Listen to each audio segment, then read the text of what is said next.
Welcome to my watercolor tutorial, Cherry Blossoms, from emilyteachesart.com. Today I have my sketch of cherry blossoms. You can download your own at emilyteachesart.com/blog. I'm going to be using my Raphael brush size 10.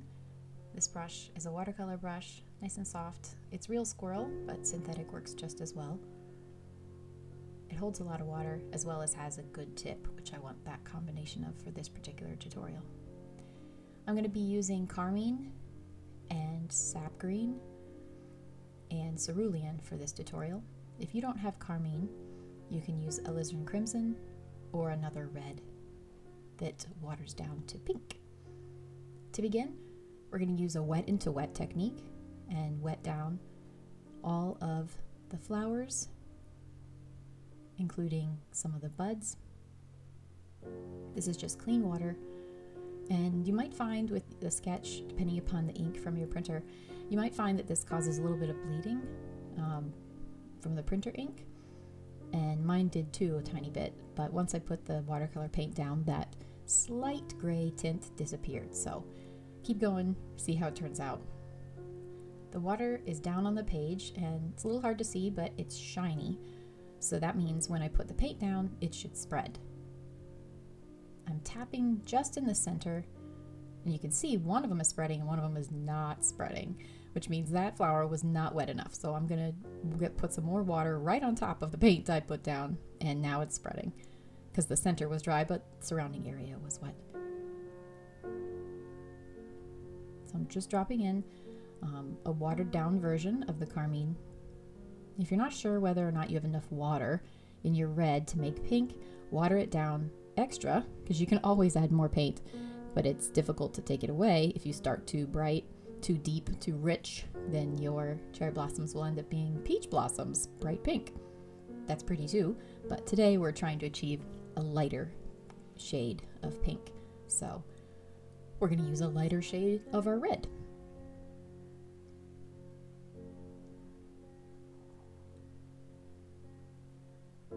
I wet the bottom flowers first and put the red in, and now I'm wetting the upper flowers so that they will be the correct level of wet when I put the paint in. If I'd wet them before and then put the paint in when I was ready later, they would have dried up while I was working on the bottom flowers, so doing them in sections helps with that. So putting the water on them after I've done the pink below and touching that in.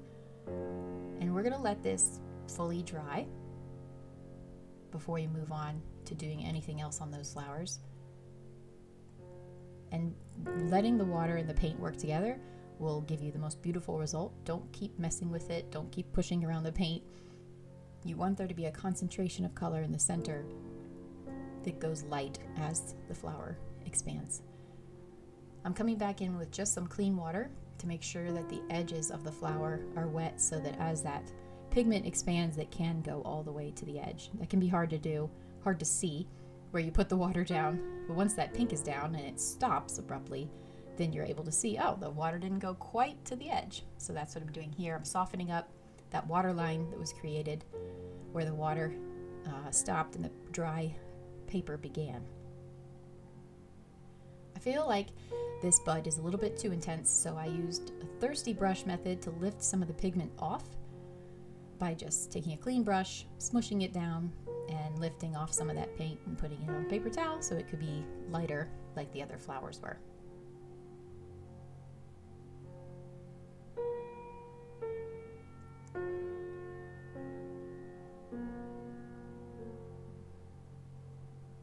Making sure that that water has traveled all the way to the edge of each of my flowers so that it has a soft transition.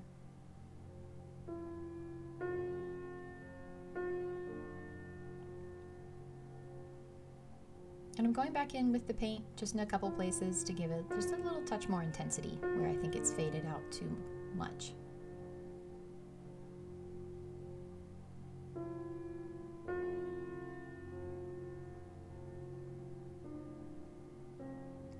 Remember, you want your flowers to be so wet at the beginning that they are shiny, but not so wet that if you were to tip the paper, the water would run off of it. Now we're going to take that same color, but with a more concentration, and I'm going to paint the whole branch and all the little buds along the branch all the way up. And you might be thinking, why are we painting the brownish green stick branch bright red?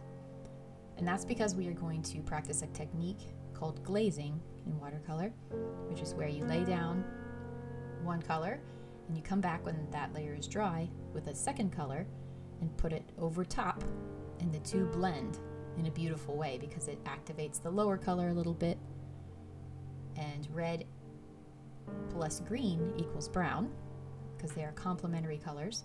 So when we come back in with our sap green, we're going to turn this bright red stick into a brownish one.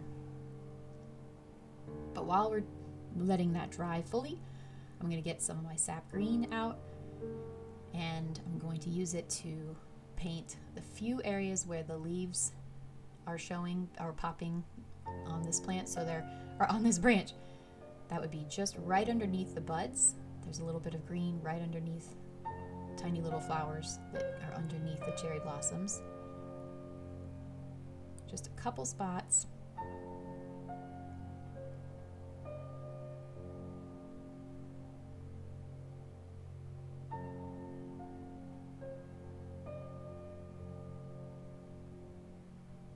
And I'm touching a little bit of green on some of those buds that are along the branch.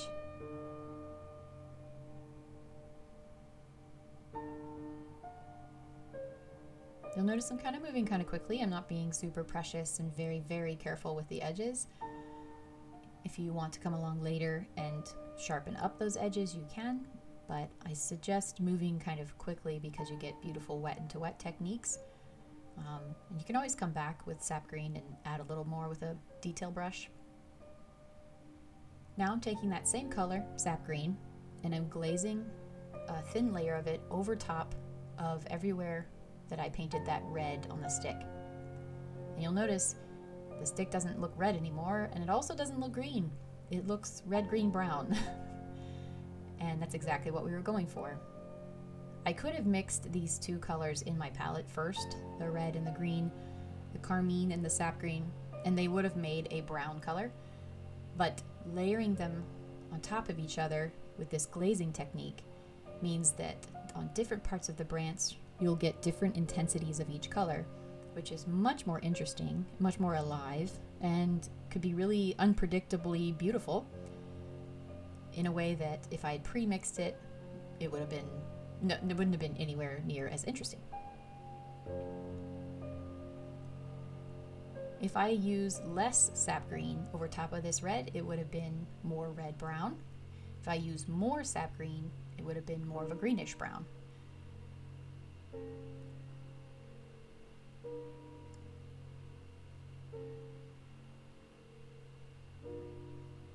So now we have the first layers down for everything.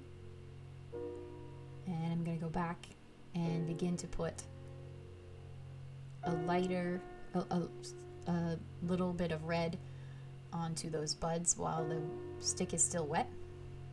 I'm getting that carmine red, a little bit more intense, and just touching it onto each of those little buds because they are the reddest part of the stick. And while the stick is wet, that bleeding of wet into wet, again, is just interesting. I could have waited till the stick was dry and do this, but this way it's just a little bit softer. I noticed these buds were kind of forgotten, so I'm coming back over here to put them in now. With the bright red carmine, it's too intense with the amount of intensity that's in my brush, so I'm just going to water that down in a moment.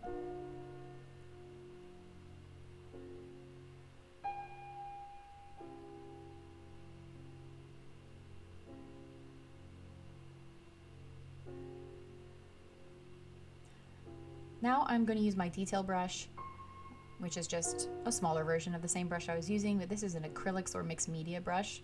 The bristles are a little stiffer, and that's helpful for getting into tiny places or making fine lines. And that's what we need for what we're doing with our flowers. I think I'm going to leave that double bud up there dark because I think it's going to blend in once we darken some of the other parts of these flowers. So for the center of your flowers, you want to make sure that you create a multi-legged starfish in the center. Pay attention to which way the flower is facing because they wouldn't be the exact same starfish inside each flower because they're facing different directions. You can follow the lines of the petals that are in the sketch, or you can just kind of freehand it. Because this is our second layer, there's going to be another layer on top, and the looser we work, the more relaxed we work, the more natural painting can become when you're a newbie. So don't overthink it. You can see that just looks like a squashed spider. That's not even a starfish, but it doesn't matter. Your brain reads it as the center of the flower. Okay, now I'm going to take some of that carmine and just water it down a little bit more to like a T, and I'm going to come in and just begin to give these flowers a little bit more dimension. So while I'm doing this, I'm going to be thinking about where the light might come from, and where the flowers are overlapping the petals, and where the petals are curving. And to create distinction between the two areas, one of them needs to be darker to give it a sense of three-dimensionality.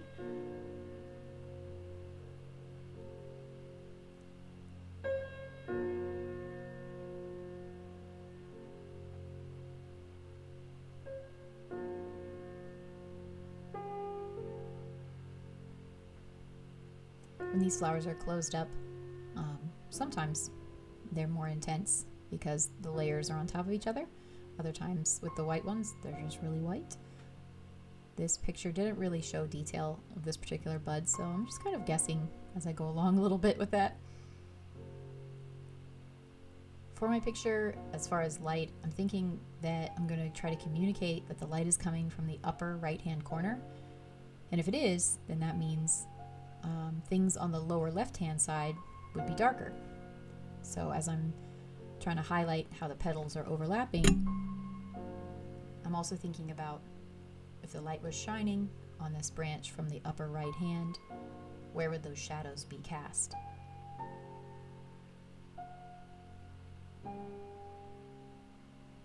And I don't like those little dashed lines, so I'm taking it away.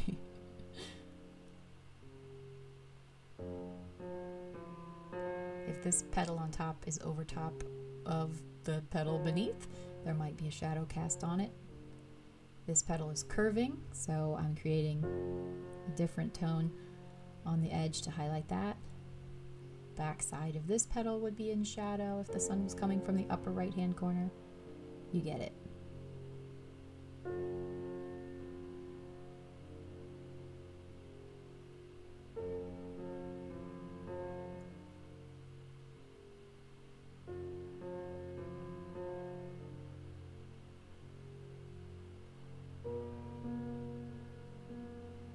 As I'm choosing where to put my paint, I'm looking at each flower and each petal and trying to imagine if the light was shining, how would that petal behave or how would it appear?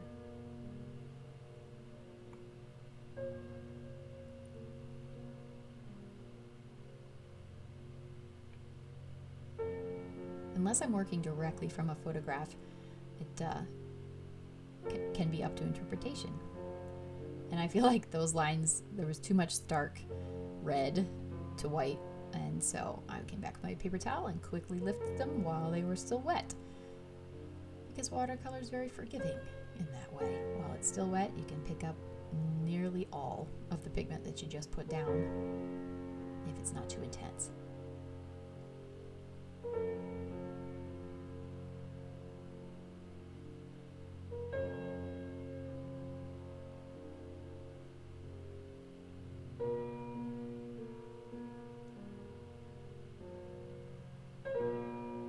So now my stick is dry, and I'm going to come back in and give some details where they kind of got lost in the blend, or maybe there's water lines I don't like.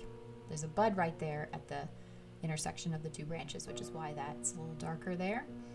And each of the little probably where leaves are coming. Those little bumps along the stick are red because they're new leaves, and most new leaves start out as red when they're babies. And sorry that I'm not getting this in the shot, but I'm just adding red to the parts of the stick that have that bump on them.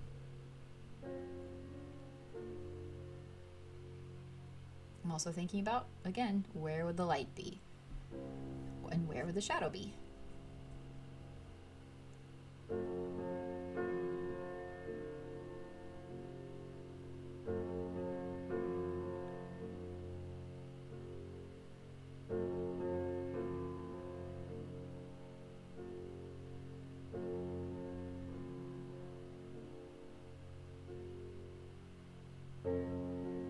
These two sections would be probably fully in shadow as the flowers are just above them.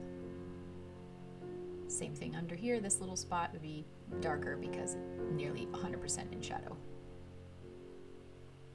Now for a third layer, I'm taking that lighter wash of carmine and coming back and just giving a few places a bit more shadow to create the contrast that I want to pull certain elements forward and give better value scale to the painting.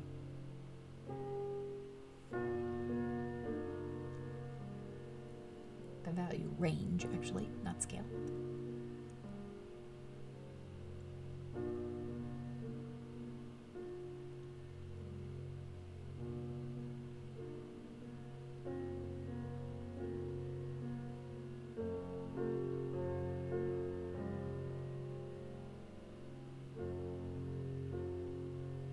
I don't love how this dried.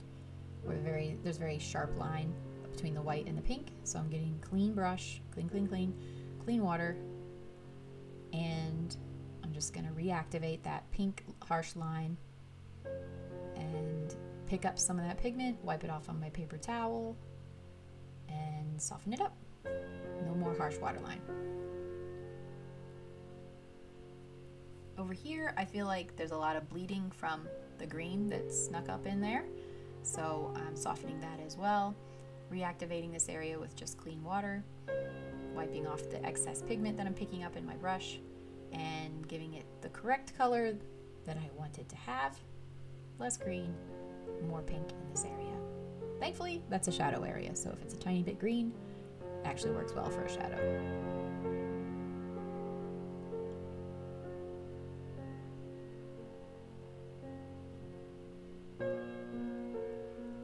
These sections where we did the green leaf parts are looking a little flat now that we've done more layers on everything else. So I'm taking my sap green again and smushing it into some of the carmine so that I have a darker toned down version of it, and that is what we will use to make some shadows on these green sections to help them look like they have the depth that the rest of the painting has.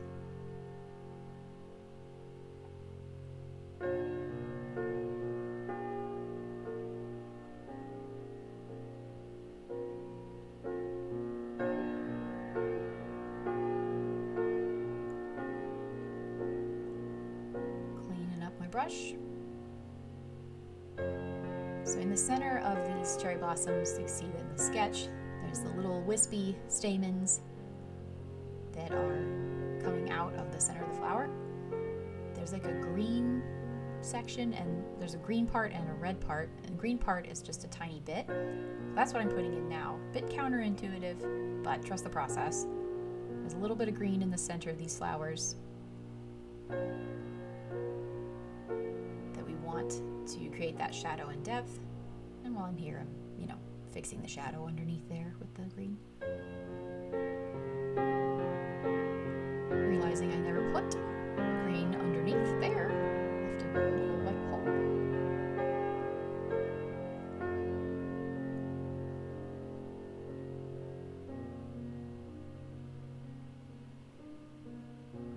We're gonna switch colors now.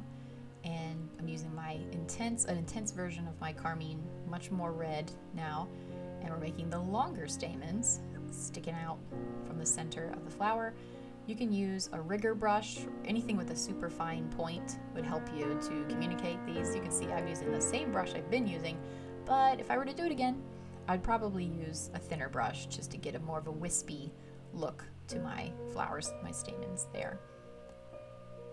I have less control when my brush is fat.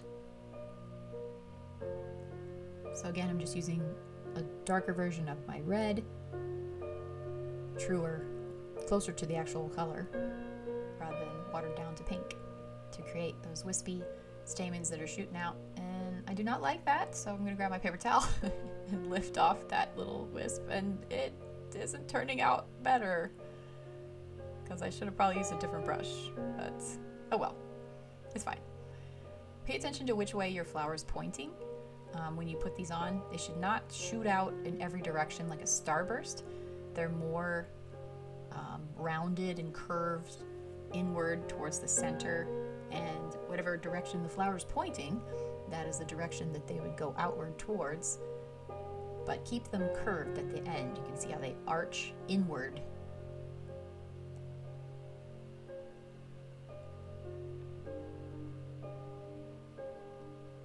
So at this point, our painting could be done. It's lovely, but I want to add a background.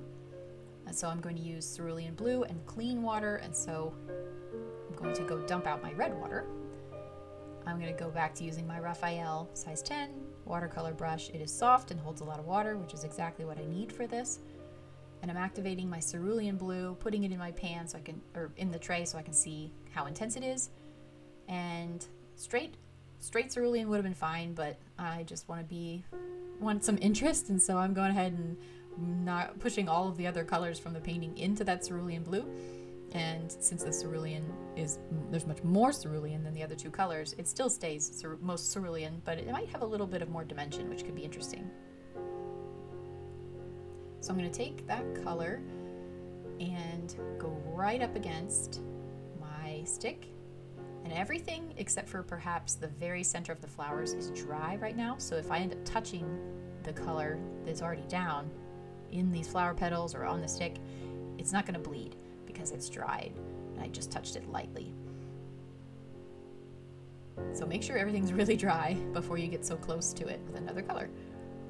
So I'm taking that cerulean blue and I'm kind of outlining what I've painted above, and it's a pretty fat outline because we're actually wanting that cerulean to kind of float away into the picture, out away from the flowers, but we need a big section of it first before we tell it to kind of dissipate with fresh water in a moment. So the cerulean is still wet, and I'm gonna just put fresh water. Oh, that's the wrong brush. Wrong brush. Like the clean water. So just clean water and then scrubbing into that cerulean. And what's happening is it's causing a wet into wet effect. And I'm just going over back over the entire area of cerulean that I already painted to make sure that that water is mixing with our paint that's down. And I don't want to keep using my Raphael because it's really soft. I want to use this acrylics brush. It's actually a mixed media brush, I think. And it holds a lot of water as well, and it's not precious. If I scrub a lot with the Raphael brush, which is expensive, eventually the tip will fail. And so I'm using a cheaper brush to lay down a bunch of water and coming back in with my Raphael brush to do the painting portion. So that was clean water on the outer edge of the paper, and I'm painting purposefully into that water. So when it touches the water that's already down, it's doing a lovely wet into wet effect. And you can see there's a bit of a line with cerulean that's dry is meeting the water, so I just need to scrub it a bit more to get it to disappear. And I will.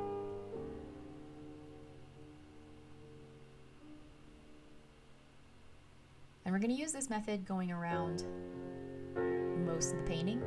I did not tape my edges because I'm not going to bring the blue all the way to the edge.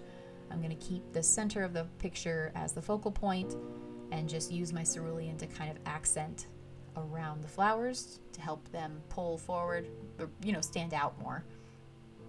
Because they're white, or a lot of it is white, or very, very light pink. So the place where I'm putting the paint down right now is dry, but I'm intentionally going up into the wet area so that the edge of the part that I'm painting, the edge of the cerulean, softens and dissipates in a pretty and dreamy way. The reason why I'm doing the dry area wet into dry is because of control. If I put water down first, it could work, but it's not easy to push that water into every little spot and then come back with the paint and have it go into every little spot. So I'm taking wet paint and putting it on dry paper and then pushing the paint as I'm working into the wet paper to give it give the edge that soft effect that I want. I did not put any water down here in this section because I'm just going to fill it with paint, and we don't need there to be an edge that disappears because it's surrounded by stuff on all the edges.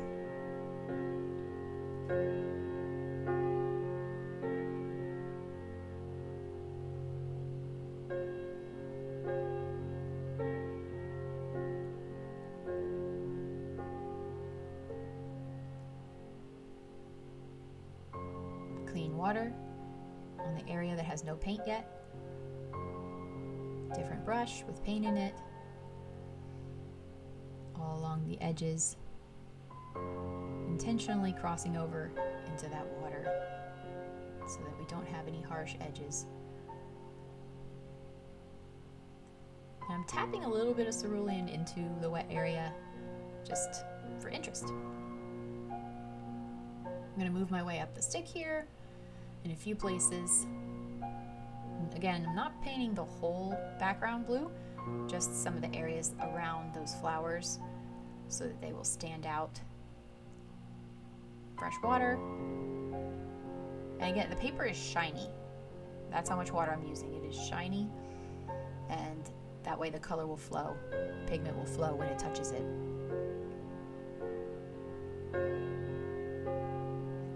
You see me push it into the water there. As I'm going along, no sharp edges will be left behind, as long as those edges of the paint connect with water.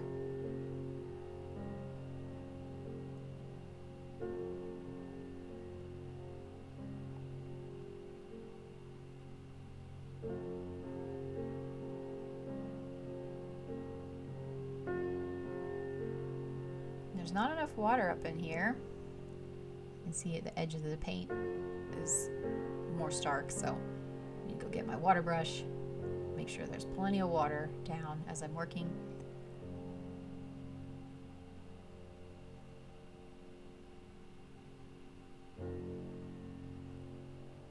I'm not going to take the cerulean all the way to the top of the stick. I'm just going to kind of create this cloud of cerulean around the flowers particularly.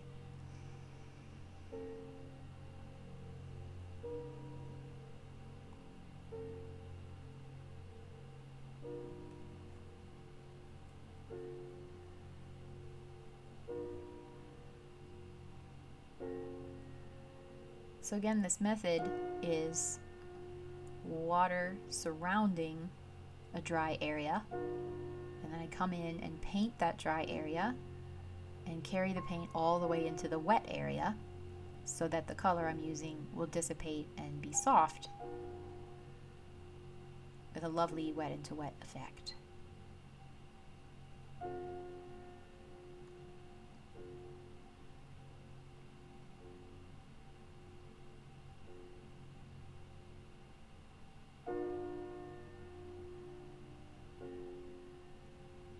Because I realized I was going to make kind of a line there, I tapped the edges of it like that. Tap, tap, tap. To kind of make sure I'm not getting geometric looking shapes by accident as I'm going along. Alright, need to do the other side of the stick because the side that we already did is so clearly very blue. So we need to put at least a little bit of blue on the other side of the stick in a couple places.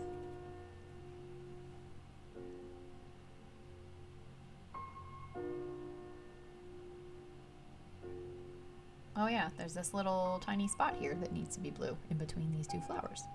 And this section needs to be blue as well, between the flowers, because one side of the stick is already showing that there's some blue cloud back there. So it needs to kind of make sense and not immediately stop when the stick comes across.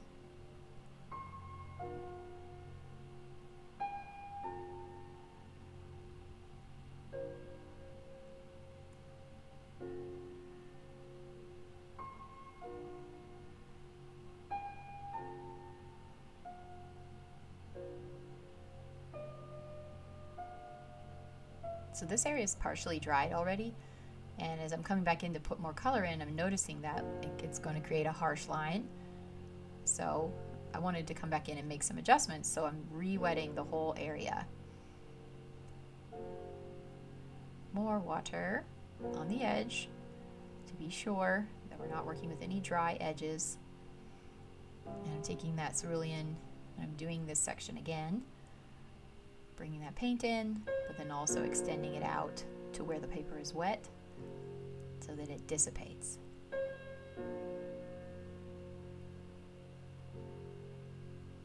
As it dries, there might be some harsh lines right along the stick or along some of the petals, and that's where you'll want to go back in with clean water to soften that, or water and paint.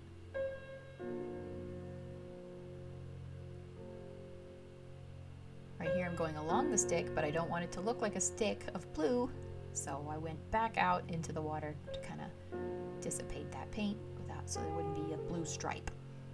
And I'm noticing that there's this white spot in the center of the painting. It probably wouldn't be there in reality, so I'm getting some clean water, a little bit of cerulean, so that that blue continues behind the stick in a more logical way.